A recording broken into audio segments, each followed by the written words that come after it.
What is republic? ఒక జెండానా? ఒక జాతీయ గీతమా? లేదా మోయలేని చదవలేని తుప్పుపట్టిన గ్రంథమా?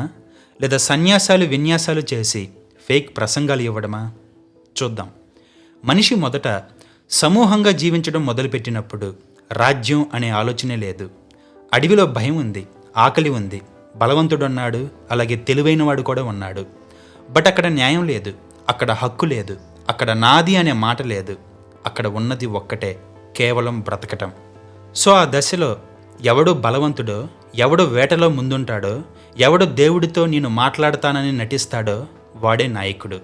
సో రాజు అనేది రాజకీయ పదం కాదు, అది మనిషి భయం నుంచి పుట్టిన ఒక ప్రతిస్పందన. సో రాజకీయ నాయకుడు ప్రజలకు ఏం చెప్తాడు? అంటూ రాజు నుండి ప్రజలు ఏం కోరుకుంటారు? నువ్వు నిర్ణయం తీసుకోకు, నువ్వు బాధ్యత తీసుకోకు, నువ్వు ప్రశ్న అడక్కు, నేనే మొత్తం చూసుకుంటాను అంటాడు. ఈ మాటలు మనిషికి చాలా సౌకర్యంగా అనిపించాయి. బట్ ఈ సౌకర్యమే రిపబ్లిక్కి మొదటి శత్రువు. సో కాలం గడిచింది, అడవులు గ్రామాలయ్యాయి, గ్రామాలు పట్టణాలయ్యాయి, ఫుడ్ స్టోర్ అయింది, ఆస్తి పుట్టింది. దాంతో నాది అనే భావన వచ్చింది, దాంతోనే ప్రాబ్లం కూడా పుట్టింది. ఇప్పుడు ప్రజలకు ఒక డౌట్ వచ్చింది. రాజు తప్పు చేస్తే, రాజు పిచ్చోడైతే, రాజు మాన్స్టర్ అయితే, రాజు తన కొడుక్కి రాజ్యం ఇచ్చేస్తే?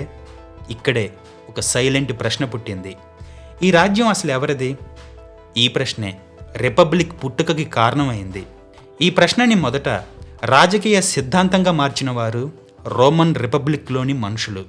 వాళ్ళు రాజుని చంపలేదు, దేవుణ్ణి తిట్టలేదు, బట్ వాళ్ళు ఒక గొప్ప పని చేశారు. రాజ్యం ఏ ఒక్క వ్యక్తిది కాదు, రాజ్యం ప్రజలదన్నారు. లాటిన్లో వాళ్ళు ఒక పదం వాడారు, రెస్ పబ్లికా, అంటే ప్రజల వ్యవహారం. ఇది చాలా డేంజరస్ థాట్. ఎందుకంటే ఇది మనిషిని చిన్నపిల్లాన్ని చేయదు, మనిషిని మూర్ఖుని చేయదు. ఇది మనిషికి డిగ్నిటీ ఇచ్చింది, పెద్ద మనిషిని చేసింది, ఆలోచించే శక్తిని ఇచ్చింది. సో ఇప్పుడు రిపబ్లిక్ అంటే నువ్వు ఓటు వేయాలి, నువ్వు చట్టాన్ని అంగీకరించాలి, నువ్వు తప్పు చేస్తే శిక్ష అనుభవించాలి, అండ్ మెయిన్ థింగ్, రాజు తప్పు చేస్తే ఖచ్చితంగా ప్రశ్నించి తీరాలి.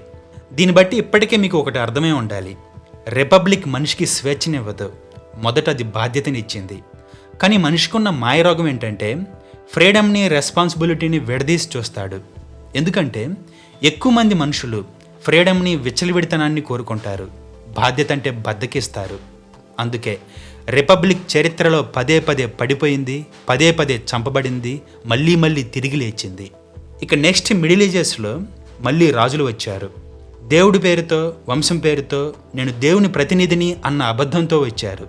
దాంతో రిపబ్లిక్ మళ్ళీ చనిపోయినట్టు అనిపించింది. కానీ అది చనిపోలేదు, అది పుస్తకాల్లో దాక్కుంది, ఫిలాసఫర్స్ మెదల్లో గూడు కట్టుకుంది, నిశ్శబ్దంగా ఎదురు చూసింది.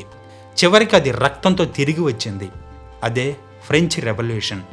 ఆ రెవల్యూషన్లో ఒక వాక్యం పుట్టింది, the people are the sovereign, అంటే ప్రజలే సార్వభౌములు. ఈ ఒక్క వాక్యం దేవుణ్ణి జుట్టు పట్టుకుని కిందకి దింపింది, రాజుని ఉరికించి ఉరికించి చంపింది, మానవ చరిత్రలో భయంకరమైన రక్తపాతాన్ని తెచ్చింది. రిపబ్లిక్కి ఇదే శాపం.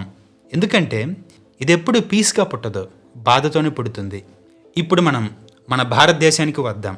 ఈ దేశంలో రాజ్యం కొత్త కాదు, చక్రవర్తులున్నారు, మహారాజులున్నారు, ధర్మం అనే మాట కూడా ఉంది.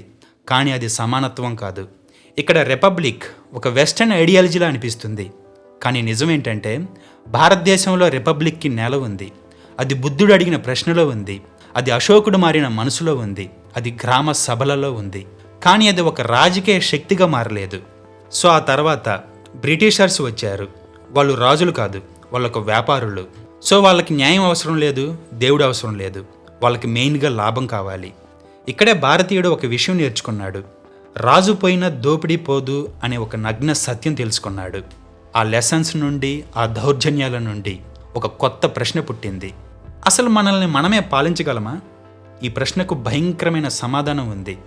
ఎస్ అంటే మన మిస్టేక్స్కి మనమే బాధ్యులం, బట్ నో అంటే ఎప్పటికీ ఒకటి కింద బానిసలమే. దాంతో అంబేద్కర్ లాంటి మనుషులు రంగంలోకి వచ్చారు. వాళ్ళు ఫిలాసఫర్స్ కాదు, వాళ్ళు కలల కన్నా వాళ్ళు కూడా కాదు, బట్ వాళ్ళు మనిషి చెడును అతి దగ్గరగా చూసిన వాళ్ళు. అందుకే భారత రిపబ్లిక్లో భక్తి లేదు, దేవుడు లేడు, బట్ చట్టం ఉంది. 1950 జనవరి 26న ఒక జెండా ఎగిరింది.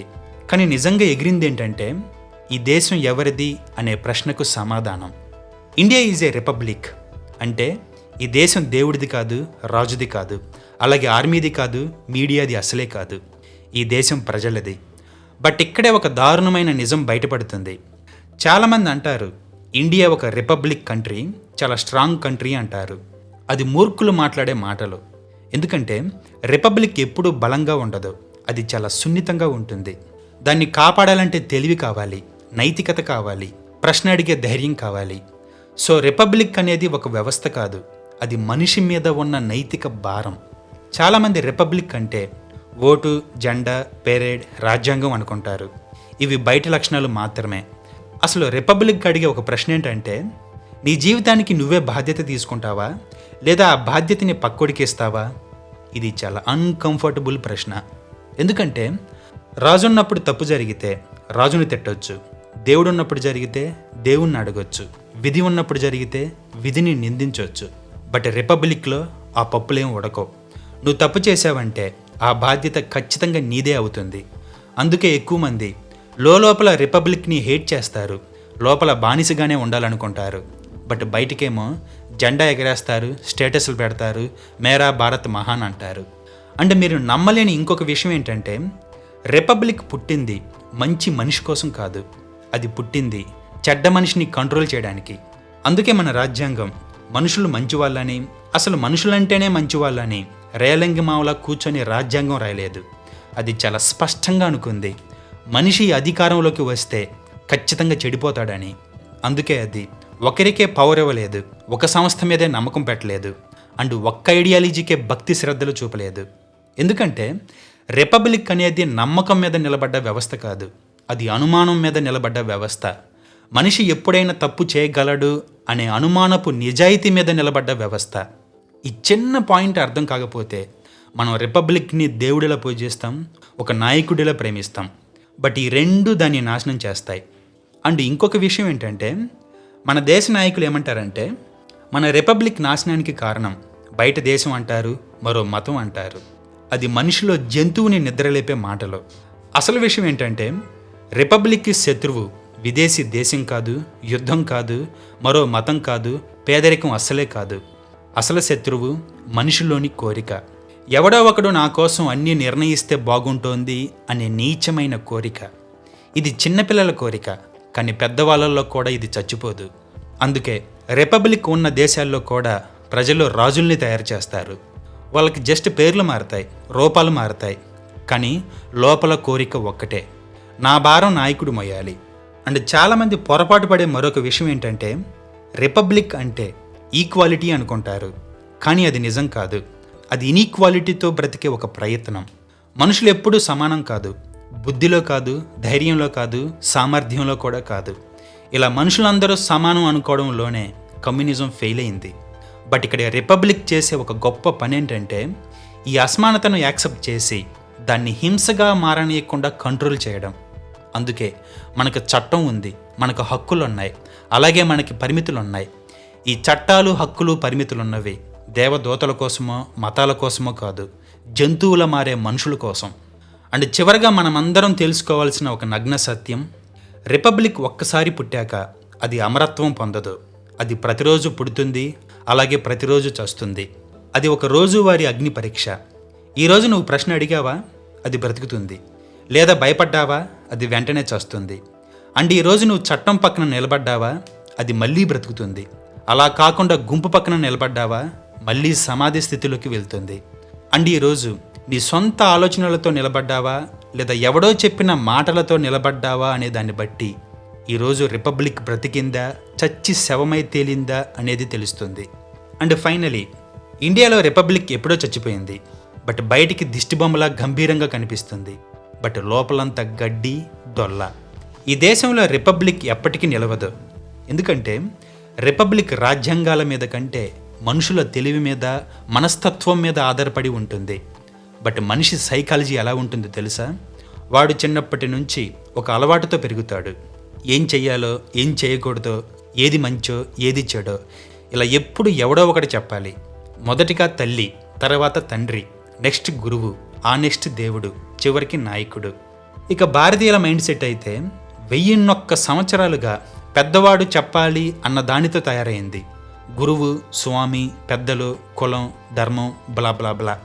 ఇవన్నీ చేసిన ఒక పని ఏంటంటే మన ఆలోచన భారాన్ని, డెసిషన్ మేకింగ్ని పక్కోడికి ఇచ్చాయి.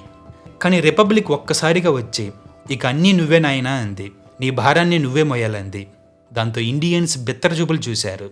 అందుకే మన రాజ్యాంగం ఇండియన్ సైకాలజీకి సరిపోదు. ఎందుకంటే రిపబ్లిక్కి శత్రువు అధికారం కాదు, అభిమానం. కానీ మనకేమో అభిమానం ఎక్కువ, వ్యక్తి పూజ ఎక్కువ, అంధత్వానికి అంతులేదు, మతోన్మాదానికి పరిమితి లేదు. మన బ్రెయిన్ని బత్తాయిలతో నింపుతున్నాం, ఆధిపత్య పోరుతో చంపుతున్నాం.